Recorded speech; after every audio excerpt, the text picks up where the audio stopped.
Hello दोस्तों, नमस्कार। स्वागत है आप सभी का बीपीएससी मास्टर के ऑनलाइन प्लेटफॉर्म पर। हमारे सभी साथियों का स्वागत, वेलकम है साथी। आज 25 मार्च के करंट अफेयर के दोस्तों हम हैंड रिटन नोट्स आपके सामने हम लेके आए हैं। जो भी साथी हमारे साथ तैयारी कर रहे हैं बीपीएससी टीआरई 4 का, 71th बीपीएससी का, आरओ बिहार पुलिस और किसी भी प्रतियोगी परीक्षाओं की अगर तैयारी कर रहे हैं तो ये सेशन बहुत इंपॉर्टेंट है। तो सभी साथियों का स्वागत, वेलकम। जो भी साथी नए जुड़ रहे हैं चैनल को सब्सक्राइब जरूर से ज़रूर कर दीजिएगा, शेयर कर दीजिएगा, लोगों तक पहुंचा दीजिएगा। हम डेली 5 क्वेश्चन आपके लिए लेके आते हैं। तो दोस्तों डेली 5 क्वेश्चन हैं, जान लगा दो या जाने दो। दोस्तों अगर आपको एग्ज़ाम को क्वालिफाई करना है तो बेहतरीन तरीके से पढ़िए या तो रहने ही दीजिए, ठीक है। तो चलिए शुरुआत करते हैं आपका करंट अफेयर का हैंड रिटन नोट्स। ये दोस्तों मेरे द्वारा ही बनाया गया है और डेली 5 क्वेश्चन मैं बना के आपको देता हूँ। बेहतरीन तरीके से हमारे साथ आप नोट्स बनाते चलिए, ठीक है। तो चलिए दोस्तों पहले प्रश्न की तरफ चलते हैं। पहला प्रश्न अगर आपको पीडीएफ चाहिए देख सकते हैं दोस्तों। पीडीएफ अगर चाहिए तो टेलीग्राम चैनल हमारा है, ज्वाइन कर ले सकते हैं बीपीएससी मास्टर। वहाँ पर आपके सारे इसका पीडीएफ भी आपको मिल जाएगा, ठीक है। दोस्तों देख सकते हैं 25 मार्च का हम करंट अफेयर लेके आए हैं और ये पहली टॉपिक है राष्ट्रीय कला एवं संस्कृति विरासत, ठीक है। इसी पर चर्चा करेंगे। तो जल्दी से फटाफट जुड़ जाइए और आराम से बेहतरीन तरीके से वीडियो और नोट्स आप बनाते रहिए। वीडियो देख के नोट्स बना लीजिए और एग्जाम में आप बेहतर कर जाइए, ठीक है। तो चलिए चलते हैं पहले प्रश्न की तरफ। पहला प्रश्न आप देख सकते हैं। पहला प्रश्न आपसे ये क्या कह रहा है, ठीक है। तो देखिए पहला ही टॉपिक है आपका कि राष्ट्रीय कला एवं सांस्कृतिक विरासत। ये दोस्तों अभी हाल ही में रिसेंटली में चर्चा में क्यों है, आइए इसको देख लेते हैं। अभी हाल ही में रिसेंटली में, ध्यान से सुनिएगा सब याद हो जाएगा। अभी हाल ही में अशोक सिंह ठाकुर को 3 साल के कार्यकाल के लिए इनटैक का नया अध्यक्ष चुना गया। इनटैक मतलब भारतीय राष्ट्रीय कला एवं सांस्कृतिक विरासत इसको बोलते हैं। और इसी का नया अध्यक्ष अशोक सिंह ठाकुर को रिसेंटली में 3 साल के कार्यकाल के लिए इनको चुना गया है, ठीक है। अब देखिए साथी अगर इनके बारे में हम बात करेंगे, एक पॉइंट देख लीजिएगा कि 22 मार्च को नई दिल्ली स्थित इनटेक के मुख्यालय में वार्षिक आम बैठक के दौरान यह चुनाव दोस्तों आपका हुआ है। यानी कि जो इनको अपॉइंट किया गया साथी, ये आपका 22 मार्च को नई दिल्ली में इनटेक मुख्यालय में वार्षिक आम बैठक हुई और उसी दौरान इनको इलेक्ट किया गया, चुना गया है। और अशोक कुमार सिंह ठाकुर को, ठीक है। अशोक सिंह ठाकुर की बात करते हैं, भारतीय राष्ट्रीय कला एवं संस्कृति विरासत का नया अध्यक्ष बनाया गया। ये आपको याद रख लेना, बहुत इंपॉर्टेंट है। सबसे पहला ही अपॉइंटमेंट से दोस्तों ये आपका प्रश्न आ गया है। अपॉइंटमेंट से यहाँ से प्रश्न आपके सिलेबस में है और पूछेगा, ठीक है। अब देखते हैं दोस्तों राष्ट्रीय ई विधान एप्लीकेशन। सेकंड क्वेश्चन देखिए, फटाफट बताएंगे। 10-15 मिनट का वीडियो रहेगा, पूरा आराम से पूरा क्लियर हो जाएगा, ठीक है। राष्ट्रीय ई विधान एप्लीकेशन रिसेंटली में देख सकते हैं दोस्तों। राष्ट्रीय ई विधान एप्लीकेशन ये अभी हाल ही में रिसेंटली में चर्चा में क्यों है, पूरा नोट्स आप बेहतरीन तरीके से आप बनाइए, ठीक है। देखिए अभी हाल ही में दिल्ली विधानसभा में संसदीय कार्य मंत्रालय ई विधान एप्लीकेशन को लागू करने के लिए एक त्रिपक्षीय समझौता ज्ञापन पर हस्ताक्षर किया गया है रिसेंटली में। और इसीलिए राष्ट्रीय ई विधान एप्लीकेशन चर्चा में है, इसको आप याद रख लीजिएगा, ठीक है। साथ ही अगर हम बात करते हैं ई विधान एप्लीकेशन के बारे में और, तो ध्यान से सुन लीजिए कि यह विकास को दोस्तों, जो ये ई विधान एप्लीकेशन जो लॉन्च किया गया है, देख सकते हैं इसके बारे में कि यह विकास दिल्ली को NEVA प्लेटफॉर्म में शामिल होने वाली 28वीं विधानसभा के रूप में चिन्हित करता है। बिल्कुल याद रख लेना। ये दोस्तों जो आपका ई विधानसभा को शामिल करने वाला ये आपका कैसरी विधानसभा है, ये आपकी 28वीं विधानसभा के रूप में ये चिन्हित करता है, जो राजधानी में डिजिटल शासन की दिशा में एक महत्वपूर्ण कदम है, ठीक है। तो ये आपको याद रख लेना है ई विधान। जबकि दोस्तों अगर नोट में अगर थोड़ा सा देखा जाए, दिल्ली की बात करेंगे, दिल्ली को NCR में एक संशोधन हुआ था, 69वां संविधान संशोधन, और इसी के द्वारा दोस्तों आपका क्या किया गया, आपका जोड़ा गया, ठीक है। साथ ही अगर ई विधानसभा की बात करें, एक पॉइंट और देख लीजिएगा जो कि बहुत इंपॉर्टेंट है, जो कि नागालैंड की हम बात करेंगे। नागालैंड, तो नागालैंड 2022 में राष्ट्रीय विधान एप्लीकेशन लागू करने वाला भारत का पहला राज्य बना है। ये आपको याद रख लेना। पहला राज्य आपका कौन था, नागालैंड 2022 में राष्ट्रीय ई विधान एप्लीकेशन को लागू करने वाला ये भारत का पहला राज्य था, ठीक है। तो ये 2 प्रश्न हो गए हैं। उम्मीद करता हूँ आपको बेहतरीन तरीके से चीज़ें समझ में आ रही होंगी, याद हो रहा होगा, ठीक है। चलते दोस्तों तीसरे प्रश्न की तरफ। बिल्कुल एकदम लेट नहीं करेंगे और बेहतरीन तरीके से आपको कंटेंट हम प्रोवाइड करने का पूरा प्रयास। पढ़ना ऐसे ही है, ABCD करने से करंट अफेयर नहीं सही होगा, मैं आपको बता दे रहा हूँ, ठीक है। चलिए देखिए दोस्तों, सांसद और पूर्व सांसदों का वेतन, ये रिसेंटली में अभी हाल ही में चर्चा में क्यों है, आइए हम इसको देख लेते हैं। नोट्स बनाते चलिए, ठीक है। देखिए दोस्तों अभी हाल ही में सेंट्रल गवर्नमेंट यानी केंद्र सरकार ने 1 अप्रैल 2024 से संसद सदस्यों और पूर्व सांसदों के वेतन भत्ते और पेंशन में 24% की वृद्धि को अधिसूचित किया है। मतलब समझ रहे हैं, जो सांसद और पूर्व सांसद हैं उनकी वेतनों में दोस्तों कितने परसेंट, 24% की क्या किया गया है, वृद्धि को अधिसूचित अभी हाल ही में किया गया। भाई इन लोगों को क्या कमी है यार, इन लोगों को वेतन तो वैसे भी ढेर सारा पैसा है भैया, इन लोगों को वेतन बढ़ाने से क्या है, बढ़ाइए ग्रुप डी वालों का और लोगों को बढ़ाइए जो मेहनत कर रहे हैं। चलिए कोई बात नहीं, लेकिन आप ये याद रख लेना कि 24% की क्या किया गया है, इनको वृद्धि किया गया है सांसदों के वेतन में। ठीक है, साथ ही अगर इनके बारे में हम बात करेंगे, ध्यान से सुन लीजिएगा। संसदीय कार्य मंत्रालय द्वारा सोमवार को जारी अधिसूचना, यानी कि कल के दिन, कल क्या हुआ था, अधिसूचना आपका जारी किया गया था 24 मार्च के दिन।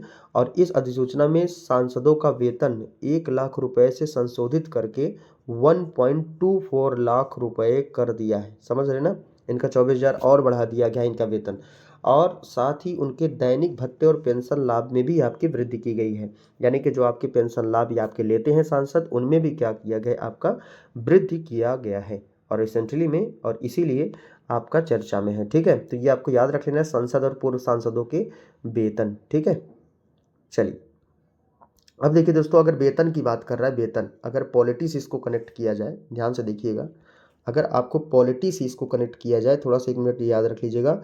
पहले अनुसूची अनुसूची की बात करते हैं दोस्तों, इसमें केंद्र राज्य संबंधों के, अगर केंद्र और राज्य की संघ राज्य क्षेत्रों के बारे में दोस्तों आपको बताया गया है।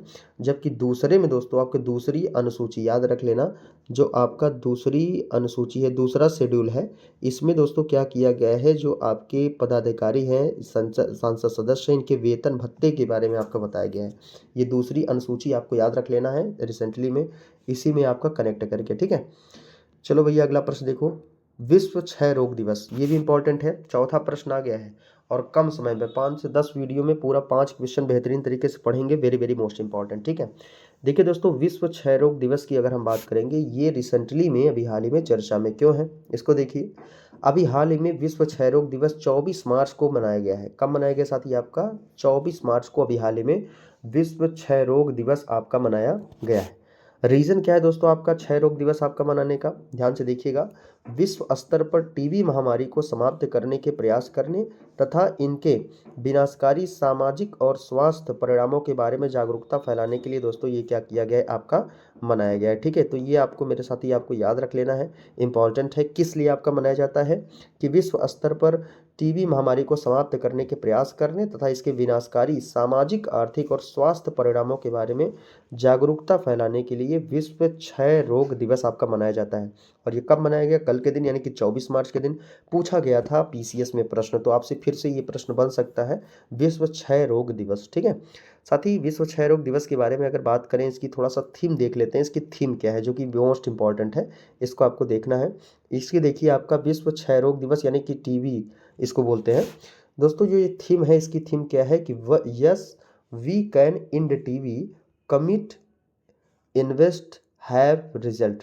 समझ रहे ना, ये क्या, फिर से मैं बोल दे रहा हूँ, yes we can end TB, commit, invest, have, result. यानी कि हाँ, हम टीबी को समाप्त कर सकते हैं, प्रतिबद्ध निवेश परिणाम है। ये क्या है, आपका थीम है भैया 2025 का, याद कर लीजिएगा, हो सकता है लिख के आपको दे दे, पूछ लेगा। दोस्तों अगर टीबी की बात कर ही रहे हैं, इसके बारे में थोड़ा सा याद रखिएगा नोट में, कि यह दिन 24 मार्च 1882 को डॉक्टर रॉबर्ट कोच ने माइकोबैक्टीरियम ट्यूबरकुलोसिस की दोस्तों आपकी खोज की घोषणा किया था। और इसीलिए प्रत्येक 24 मार्च को टीबी दिवस के रूप में दोस्तों आपको मनाया जाता है। एक टारगेट याद रखिएगा, सेंट्रल गवर्नमेंट ने एक टारगेट रखा है 2025 तक, 2025 तक भारत को क्या करेगा भाई, आपका क्षय रोग मुक्त करने का लक्ष्य रखा गया है। 2025 आपका चल रहा है, अंतिम में आपका 2025 दिसंबर तक आपका ये लगभग इन्होंने लक्ष्य रखा है। ठीक है, लक्ष्य आपसे पूछ सकता है, तो ये आपको पता चल गया। चलिए दोस्तों लास्ट क्वेश्चन देखते हैं, question number 5, very very most important है, ये बिहार की भैया इंपॉर्टेंट है, इसको थोड़ा ध्यान से देखिएगा। सेपक टकराव विश्व कप 2025, ये बहुत इंपॉर्टेंट है, हो सकता है पहली बार आप सुन रहे होंगे, ये कम ही लोग सही कर पाएंगे। देखिए भैया, सेपक टकराव विश्व कप 2025 की बात करते हैं। ये रिसेंटली में अभी हाल ही में चर्चा में क्यों है, क्योंकि अभी हाल ही में स्टैफ यानी कि सेपक टकराव विश्व कप 2025 की मेज़बानी पहली बार बिहार राज्य कर रहा है, इसलिए इंपॉर्टेंट है दोस्तों। अभी सेपक टकराव आपको बताएंगे कि सेपक टकराव विश्व कप आपका होता क्या है, इसके बारे में भी हम आपको बताएंगे। ठीक है दोस्तों, ये आयोजन आपका कहाँ पर किया जा रहा है, तो बिहार में आपका आयोजन आपका किया जा रहा है सेपक टकराव विश्व कप 2025 का। स्थान कौन सा है, तो Pataliputra sports complex indoor stadium, जो कि आपका कहाँ पर है, पटना में है। इसका यहाँ पर क्या किया जा रहा है, आयोजन आपका किया जा रहा है। जो अवधि है दोस्तों 6 दिवसीय, यानी कि 6 दिन तक दोस्तों क्या किया जाएगा, इसका आयोजन मेरे साथी आपका किया जाएगा। ठीक है, इतनी बातें आपकी क्लियर हो गई। अब देखो साथी एक चीज़ और आपको इसमें बता दें, इसमें भारत सहित 20 देश, इसमें दोस्तों इसमें भारत सहित 20 देश आपके प्रतिस्पर्धा आपके कर रहे हैं सेपक में। मूल रूप से दक्षिण पूर्व एशिया का स्टाफ सेपक टकराव दुनिया भर में ये आपका मशहूर हो रहा है, और इसीलिए आपका रिसेंटली चर्चा में इसकी वजह एशियाई खेलों में इसका शामिल होना, यानी कि जो सेपक टकराव खेल है ये दोस्तों एशियाई खेलों में आपका शामिल हो गया, और इसीलिए आपका ये चर्चा में रहता है। दोस्तों आपके मन में बिल्कुल चल रहा होगा कि सर बताइए जो सेपक टकराव है ये आपका क्या है सर, इसके बारे में बता दीजिए। तो बिल्कुल ध्यान से सुनना भाई, क्या है सेपक टकराव।